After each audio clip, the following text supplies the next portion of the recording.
Yeah, tough game for us today. We were outsized. We knew that going into it. UNH has been a really big team.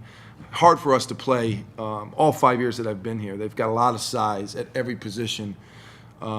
So in the past, we've had a pretty good job. We've done a pretty good job competing against them because we've shot the ball well. And we didn't shoot the ball well today, but I was happy with the way we competed.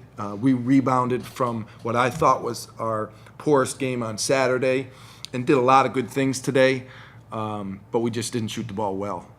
But happy with the effort, happy with the contributions that we got off the bench. Loved the way my guys stuck together the whole game, despite pretty much being down a good amount early on. I didn't see any sense of frustration.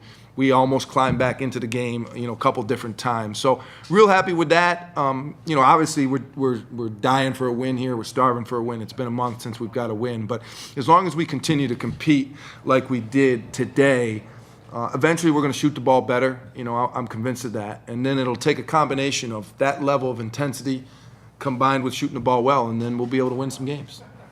Coach, talk about UNH's size, a 44, 28 rebounding advantage. How do you try and coach around guys like Tanner and Jacoby, and a guy like Jacoby getting 6? So then how do you coach around all that size and try and make it work? You shoot the ball well. We've had this mismatch for 4 straight years. I've seen how it plays out. I know how they're going to play. They know how we're going to play. The only difference that we've had is we've actually won against them because we've shot the ball really well. But we've been equally mismatched up front. You fight like heck, and you use your guards to pressure their guards to make it hard to throw it into the post.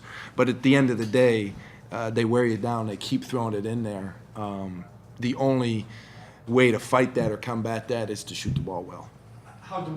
With their size that they have, how demoralizing was it when they came out and made, I think, 5 of their first 6 threes, 6 and 9 in the first half? When you probably don't expect them to do that, to go with the height. So how demoralizing was that for you guys? Yeah, that's the hard part. And that's the part I really want to focus on when I watched the tape to see if we could have controlled that, how open those shots were, or were they tough shots. I wasn't expecting that. Right. That with the combination of their size made it really difficult. It was too big a hole for us to climb out of.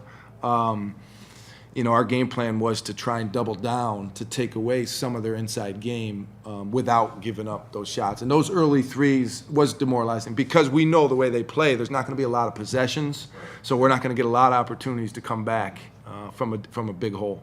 And Gucci, number 10, hit a few of those threes. Where was he on your scouting report? Yeah, he's a good player. He's not what they look to do. They're not a team that wants to shoot a bunch of threes, certainly not against us. They've always been a team that wants to get it into Leisner, wants to get it into Kamar, wants to get it into Armstrong, and knows that that's their advantage. So, and I think that's how they started the game. And then, when we doubled and they kicked it out, he was able to get those looks. Jihad has 20 field goal attempts. The whole team has 49. How do you get better ball distribution and get more guys consistently getting 8, 9, 10 shots? Yeah. Spread the ball? I don't know, but we've got to because we're not a good enough team structured this way. No team is when one guy's shooting 20 shots. We've got to get more balance and more production from our guards, from everybody. Josh has got to be able to get some more open looks. Our guards got to do a better job shooting the basketball. And we enabled them to go under all of our ball screens.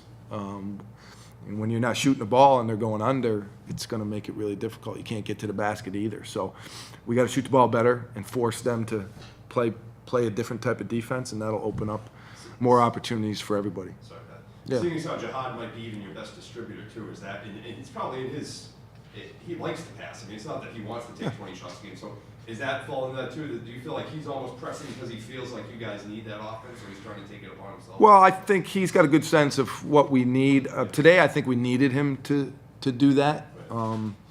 But we're at our best when he can balance it and he can distribute and go, and the other team doesn't know what he's going to do. That's when we're at our best, when it's more equally distributed and he's playing well and he's got his opportunities, but it's not out of need. Everybody's contributing. So. And the 5 assists really on 19 made baskets would kind of speak to that point, being able to just get more distribution, more ball movement. Yeah, that's a great number, and I think it's indicative of how we played. you know, we didn't generate a lot of easy shots for each other. You know, only having 5 assists for 19 baskets, that's not good for us. So that number is usually an indication of how efficient we are on offense. You know, these numbers are saying, hey, we were too reliant on one guy. Thank you. Yeah, thanks, guys. Yep. Thanks, guys. Yep.